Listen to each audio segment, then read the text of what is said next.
I still remember the day I got the email. You've been selected for the internship. I was sitting on the floor of my tiny bedroom in Norwich, eating cereal straight from the box, like any normal 22-year-old who had just finished uni and had no clue what came next. But that message, that one line, it shook me. My dream company, Vale & Co., one of the top PR firms in the United Kingdom, had picked me out of thousands of applicants. Me, Clara Whitmore. I didn't scream. I didn't even breathe. I just stared at the screen and felt my entire world tilt slightly to the left. I packed my life into one suitcase and took the 6:45 a.m. train to London. The city was a blur of buildings, buses, and buzzing nerves. I remember gripping my phone so tightly my hand ached, just replaying the moment they said yes to me. But nothing, and I mean nothing, prepared me for him. His name was Adrian Vale, CEO, mid-30s, sharp, magnetic, confident in a way that made the air feel different when he walked in. On my first day, he walked into the room, looked around the interns, then stopped.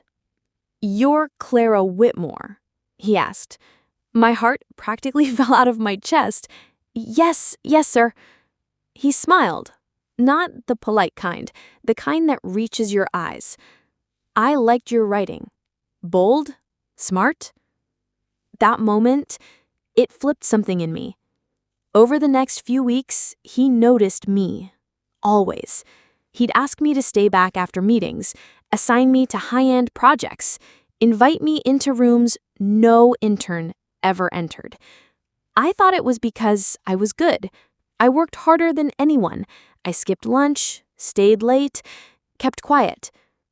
But when he leaned a little closer to explain something, when he complimented my style, when he held my gaze a second longer than needed, I felt something I couldn't explain.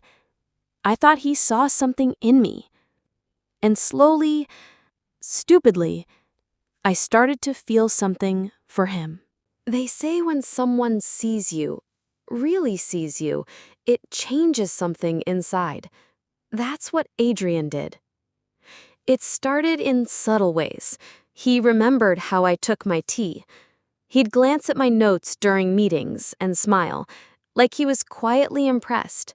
He once told me, "You're not just smart, Clara. You're aware."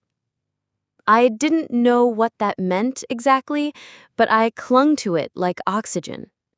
One evening, everyone else had left the office. I was gathering my papers when I heard his voice behind me. "You're always the last to leave." I laughed nervously. "Just trying to stay ahead." He leaned against the doorframe, arms crossed. "You're not like the others. You think differently."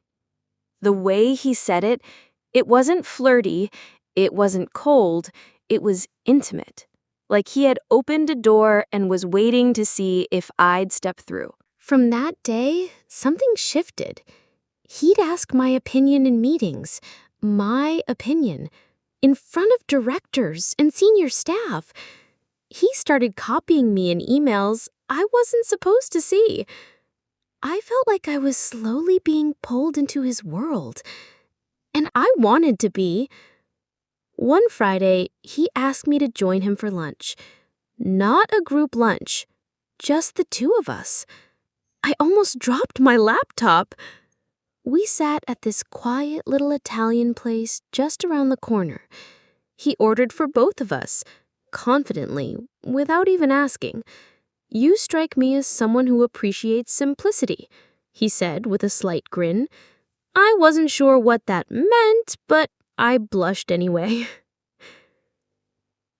Over pasta and soft jazz, he talked about his childhood, his mother, the empire he was building.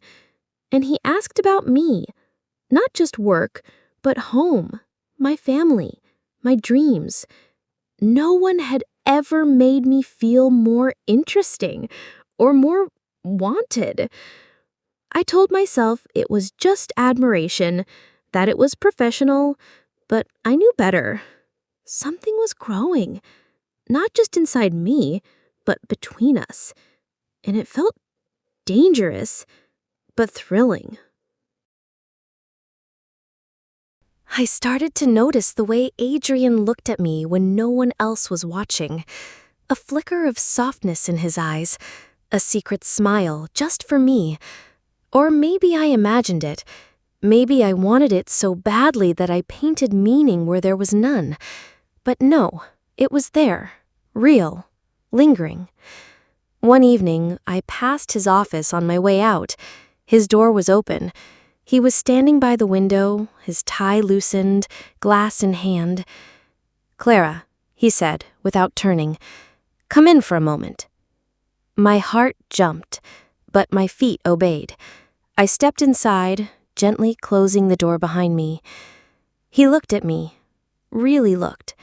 His eyes scanned my face like I was a painting he couldn't quite understand. "Do you trust me?" he asked, out of nowhere. I blinked. "I think so," I whispered. He didn't smile. He just nodded, as if my answer meant more than I knew. From then on, it was like we were caught in a silent dance. Words weren't always necessary. A brush of his hand on mine as he passed me a file, a lingering glance in a crowded meeting, a quiet compliment no one else heard. Every small gesture felt louder than a shout. Then came the night of the gala. It was Vale & Co.'s annual charity event. Black tie, champagne, chandeliers. I wore a dark green dress I borrowed from my flatmate. I felt underdressed, out of place, and entirely too nervous. Until I saw him. Adrian walked in wearing a sleek black suit. And when his eyes found mine across the ballroom, everything stopped. He didn't look away. He just walked straight toward me, like I was the only one there. "You look stunning, Clara." His voice was low, almost careful. "I've never seen you like this." I didn't know what to say. My throat went dry. That night, we danced. Just once. Slowly, barely touching, but everything inside me screamed. My heart was no longer mine. It belonged to him now, and I didn't know if that was beautiful or dangerous. After the gala, something in our dynamic changed. Or maybe it had been changing for a while, and I was only just beginning to feel it. The spark that once felt warm was starting to burn. Too bright, too sharp. Adrian grew more intense, not in an obvious way, but in the silences, and how he'd linger near my desk a second too long, and how he started asking questions about my family, not casually, but specifically. My dad, my mom, where they worked, how close we were. "You mentioned once your dad worked in finance?" he asked over coffee, not looking at me. "Yeah," I replied. "He used to work for a firm called Holton and Greaves. Years ago, though, before it collapsed." Adrian's hand paused on his cup just for a second. "Right, that name rings a bell." I brushed it off at the time, but something about that moment stayed with me. A week later, I was called into his office. He looked different that day, distant. The room felt colder, darker, or maybe that was just me. He handed me a sealed folder. "This is confidential. I'm trusting you, Clara." My hands trembled as I took it. Inside were documents I didn't fully understand. Legal statements, old financial records, names I'd never heard, and one I had. My father's. My breath caught in my throat. "Why is my dad's name in this?" I asked. He didn't answer at first. He just looked at me, eyes unreadable. "There are things you don't know about the people you love, about what they've done. The room spun. Was this about work or something else? He walked around the desk, gently placed a hand on my shoulder. I didn't bring you here to hurt you. I brought you here to help you understand. I couldn't speak. I couldn't move. Everything inside me felt like glass, and someone had just dropped it. That night, I couldn't sleep. I kept staring at those documents, reading my father's name over and over, like it didn't belong to me anymore. For the first time, I wondered, why had Adrian chosen me? Was it ever about me at all? The next few days felt like I was walking in a fog. I couldn't look at Adrian the same way anymore. Those documents, my father's name on legal papers I didn't understand, kept swirling in my head. Why would he involve me in this? What had my father done? And why me? I decided to confront him. Adrian, we need to talk. My voice shook slightly as I knocked on his office door. He waved me in without looking up. Sit down, Clara. His tone was almost too calm, too controlled. I stood in front of his desk, the folder of documents still clutched tightly in my hand. I need to know why my dad's name is in those papers. I need to know what this is really about. I said it, my words falling out faster than I could control them. Adrian looked up slowly, his gaze locked on mine, colder now. It's not about your father. Not exactly. I frowned, my confusion growing. What do you mean? Your father. He paused. He took a deep breath and leaned back in his chair. Your father and I, we have a history, a very complicated one. He ruined me, Clara, destroyed my family. His voice was low, dark, tinged with a bitterness that sent a shiver down my spine. I took a step back. Wait, what are you saying? My voice cracked. You're telling me that you used me? He finally turned around, his face almost unreadable. I used you to get closer to your father, to settle an old score. You were always the means to an end. He walked closer to me, and for the first time, I saw how deep his anger ran. I knew you'd fall for me. I knew you'd be vulnerable. I knew that once you started trusting me, I could destroy the man who ruined everything for me. It hit me like a punch to the stomach. I had been nothing but a tool in his hands, a pawn in a game I never agreed to play. Every moment, every glance, every touch, every word had been a lie. I wasn't the girl he admired. I wasn't the one he had feelings for. I was just a weapon. I stumbled back, my breath ragged. But I knew. I used you to get revenge on my father. He didn't apologize. He didn't regret it. Yes, he said simply. But now that I've told you, Clara, now that you know the truth, it's your choice. You can walk away from all of this. I stared at him. My heart was shattered, every piece of me torn between the man I thought I knew and the monster standing before me. This wasn't love. It never had been. I turned and walked out of his office. My head was spinning. The pain was overwhelming, but there was a part of me that felt free. At least now I knew. I wasn't blind anymore. I didn't cry that night. Not even when I got back to my flat and shut the door behind me. I just stood there, numb. The silence around me was loud, but inside my head, it was louder. How could I have been so blind? Was I really that easy to manipulate? Was every word, every smile, every moment a setup? I looked in the mirror. For the first time in weeks, I didn't recognize the girl staring back at me. She looked tired, hollow, used. But she also looked awake and angry. Not just at Adrian, but at herself, too. For letting it happen. For letting him take something so personal, so vulnerable, and twist it into a weapon. The next morning, I packed up my desk.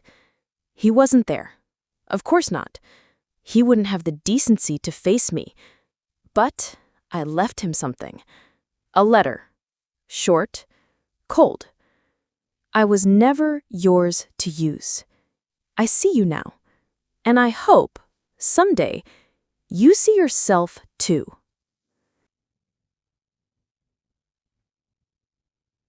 A few days later, I went to see my father. We hadn't spoken deeply in years. Our relationship was polite, but distant, the way families get when no one talks about the hard things. He looked confused when I arrived. "Clara, what's going on?" I showed him the papers. I asked for the truth. And for the first time, he gave it to me. It was messy. His past was full of bad decisions, deals made in desperation, partnerships that went rotten. And yes, he had hurt people, including Adrian's family. But I realized something in that moment. My father's sins didn't belong to me, and neither did Adrian's revenge. They were two broken men tangled in a war I had no part in. I was just collateral damage. Not anymore. I was done letting other people write my story. That night, I wrote everything down. Not for revenge, not for pity, but because sometimes the only way to take back your power is to tell the truth. All of it. It's been a year now. 12 months since I walked out of that glass office with my dignity, shattered but mine, tucked under my arm. And I haven't seen Adrian Vale since. There were moments I thought I'd never heal. Nights where I questioned everything, my judgment, my worth, even my heart. But pain has a strange way of shaping you. It cuts deep, but then it teaches you how to rebuild. And I did. I started writing. At first, just in my journal, then in blogs, then full essays. I told my story. Not just what happened with Adrian, but what it taught me about power, trust, and forgiveness. I never named him. I didn't have to. I wasn't writing for revenge. I was writing to take back the parts of myself I'd almost given away. People started reading, then replying. Young women, interns, students, so many of them with stories like mine, different details, same ache, same sense of betrayal. I knew maybe what happened to me wasn't just for nothing. Maybe telling my story could help someone else survive theirs. As for Adrian, I heard through whispers that his firm was under audit. Some of his deals caught the wrong attention. Karma, I guess, has a longer memory than we think. But I don't wait for updates anymore. His name doesn't live in my chest like it used to. He's not the villain in my story. Not anymore. Because I'm no longer the girl who fell for a powerful man with broken motives. I'm Clara Whitmore. Daughter, writer, survivor, and now storyteller. This was never a love story. It was a trap, but I walked out of it stronger, louder, and unafraid. So if you're listening to this, and your heart's been used, if you trusted someone who turned out to be a lesson instead of a blessing, just know this. You're allowed to walk away. You're allowed to rewrite the ending. and you are never too broken to begin again.